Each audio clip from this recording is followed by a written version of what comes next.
So again, how to master your mindset. This is going to be a series of workshops that I do. So if you ever want to see me live here in LA, I will send a link, or I'll put a link down below of how you can attend. So next Tuesday, June 28th at 6:30 p.m. in Monrovia, California, I will be hostessing Master Your Mindset, how to stop worrying and build inner certainty. So that's going to take it another step forward, because we're going to actually do exercises that break some of those old habits, some of those old, subconscious self-limiting beliefs that can sabotage much of your success, and then reprogram that mentality, that everyday habit that you have, so you can move forward towards that which you really know you are meant to accomplish. So that's going to be next Tuesday, June 28th at 6:30 p.m. In Monrovia, California, and I'll post a link below. In fact, my auntie, Sarah Santos, is going to be attending, and she just joined us here live as well.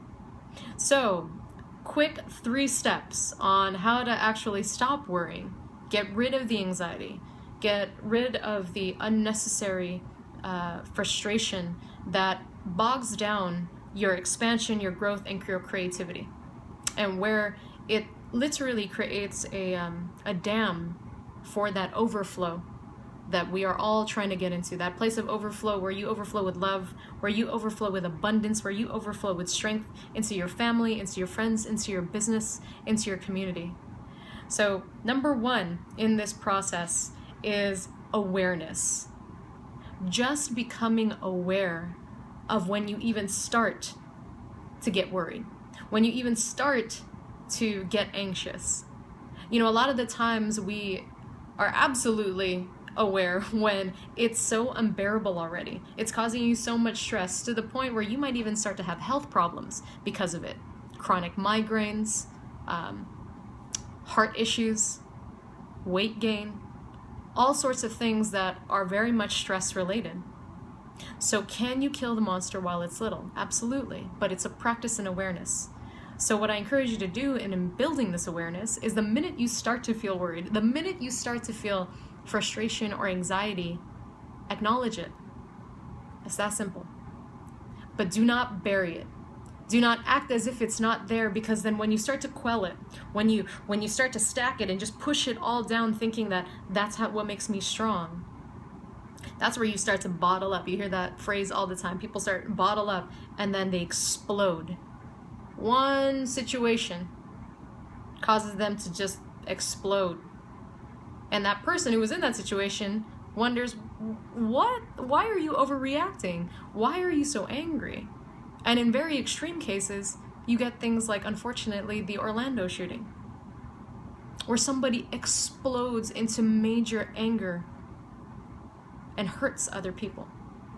Now again, that's an extreme case, but that's what can happen if we are not aware of the signs and the symptoms and the things that are coming into our body. We are being given gifts of wisdom all the time, but awareness is key in being able to act upon it, in being able to learn the lessons from it.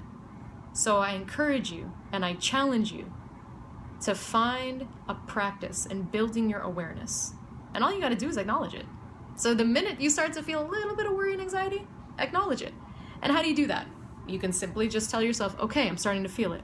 Or you can text a friend, somebody who you know is not going to judge you, someone who's going to love you and support you through it. Just say, hey, Erica, I'm having a rough day today. Can you just help me? Or, I need to make a power move right now. I'm just letting you know. Something to create that awareness. Get into the practice of being aware of when you even start to hit that worry, that anxiety, and that frustration. So number 2 in the process, and this is something that changed the game for me when I used to attend Tony Robbins seminars. I still do, but I was really heavy into it last year when I was taking in all the information and learning all the different pieces of wisdom that, he as a teacher is a huge influence for me. But number 1 is physiology trumps psychology. Yes, before you try to think your way through on how to calm down, like, I'm going to be okay, I'm going to be okay, I'm thankful, I'm thankful, I'm thankful. I mean, those things are all beautiful. But even beyond that, the first step behind that, the foundation laid for that, is that your physiology is going to trump that. So what does that mean? You know, find a power move. For me, it was clapping my hands. It's the way I hit the reset button. I used to do it a lot when I played basketball, realized that that was the way I pumped myself up. I got myself into a physical state of high energy. Or it could be jumping up and down. It could be spending 5 seconds going and dancing randomly somewhere just to get yourself out of the state. It could be as simple as sitting up tall in your chair, rolling your shoulders back, and lifting up your chin and just being in a power move for even, 10 seconds.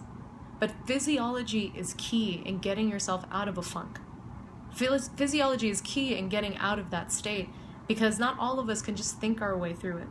Because remember, we are all on a quantum physics level, emitting vibrations, emitting signals, emitting energy at all times. And then if you want to actually change what's going on within your body, you must also physically change what your body is doing to signal to your amygdala, the part of your brain in the limbic system that is responsible for your emotions, your survival instincts, and even your memory. You must signal to the amygdala, almost trick it, that you are in power again. So by making that power move, that clap, that jump, that dance, something, your brain starts to go, oh, okay, Camille's got this. Sarah's got this. She's not in danger. And things start to shift psychologically for you. So when you are aware, catch the monster while it's little, then you shift into a physical movement. Physiology trumps psychology, so clap, punch, jump, dance, sing, take a really deep breath, change your shoulders, be in a confident stance, whatever it is. Then the third piece, then you shift. Shift your focus into gratitude. Because there's only two things we ever really choose. There's love and there's fear. There's abundance and there's scarcity. The minute we are in scarcity, the minute we are in fear, that energy is what creates the monster of worry and anxiety. So if we know that, then if we shift it into love and abundance, then we're no longer expending our energy in one section. And that's the beauty of it. That's how you can choose joy, peace, calm over fear, anxiety, and worry. But it's not as simple as just thinking, great, I'm grateful, I'm thankful, I'm happy. Because sometimes you might have the resentment still in the back. That's why the 2 steps before that, building the muscle of awareness, catching the monster while it's little, knowing when you're already starting to feel it and taking action to reach out to somebody or just recognize it yourself. Okay, Camille, I'm starting to become worried. Rachel, it's setting in.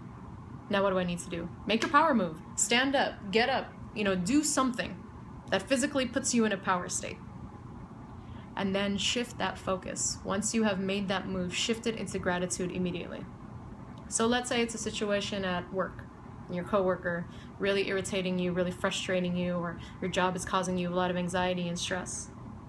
After you've done the awareness building, okay, I'm starting to feel it again, not liking this email that's coming my way, I felt it, acknowledge it. Make a physical movement that works for you. Tony's move is his move. Did not work for me, so I had to create my own. I call it my goddess move. So I put my hands up in the air, I look straight up, and I just stare into the sky, and I imagine white light coming through me, giving me power energy so that I can overflow with love. And that works for me. Find out what works for you. And then after you've done that physical movement, then I shift my focus immediately into gratitude. So with that work situation, I'm glad that I even have a job. I'm glad I'm having this challenging, moment with this email, because I know this person is teaching me something to help me level up into an even more aligned and amazing version of myself. Because without this email, without this little worry and frustration, anxiety, I wouldn't have realized something was even bothering me. They're striking a chord that I have not yet healed, and I'm thankful that I get the opportunity to do so. Now, I know that's a lot, but it is a practice. So imagine if you could just practice this every day, those small steps, becoming immediately aware of when the frustration, the anxiety, and the worry starts to rise up within you. Number 2, changing that physiology, making a physical movement. Sports players do it all the time. You see them pumping their chest, hitting each other, because it's an exchange in energy. That's how you physically change your state. so that you are in high performance mode. That is actual movement happening. And then third, shift immediately your focus. Get your power back. Go away from scarcity and move into abundance. Take the shift. And then when you move in thanksgiving, sorry, we were trying to reconnect. When you move into the place of abundance, you will attract those opportunities, and that's exactly what happened to me today. I won't dive into the story for the sake of time, but very quickly, I was in a crappy state. Really, really, really crappy state this morning. Lots of fear, lots of worry, lots of anxiety. Almost to the point where I didn't want to do this live video. But I did all those things. I remembered, okay, let's nip this in the bud right now. I made my move. I shifted into gratitude, and I kid you not, about 5 minutes later, no more than that, I get 2 emails from people who want me to be a speaker on their panel for women's conferences that are coming up in the fall.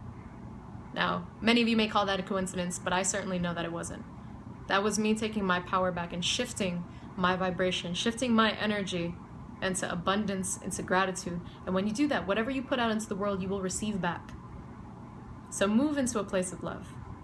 You don't need to be in that worry phase. You don't need to be in anxiety. But you have to physically take the responsibility to make sure that you don't stay in there. And it will hit you. Doesn't mean that the worry and anxiety go away. Obviously, it hasn't for me. But I don't sit in it nearly as long as I used to. And you don't have to either. Because when you show up fully, when you are in overflow, it completely makes our world, my world, your family's world, a so much more abundant place to live. And so I thank you for joining me every single week, for coming here, showing up fully, and wanting to even build your awareness that much more so you can be in overflow. So if you want to, and I encourage you, next Tuesday, see me live, be at the immersive workshop, because that's where we're really going to go through the exercises that help you break through that worry and that anxiety, that eliminate those subconscious self-limiting beliefs that sabotage our success on so many levels. Ah, that was a really long alliteration. A lot of S's. Anyway, be with me. Next Tuesday night, I will post a link below. It's going to be 6:30 p.m. in Monrovia, California, on how to stop worrying and build that inner certainty. What does that look like for the elite, successful, fulfilled individuals that you are as well? So until next week, I thank you all for being here. Your challenge is to become aware, figure out your power moves to get yourself out of that worry and anxiety, and to shift into gratitude and living from Thanksgiving, because I promise you, when you go into that place of abundance, that's what you attract every single time. So until then, live in love, my friends, and I will see you all soon. Bye.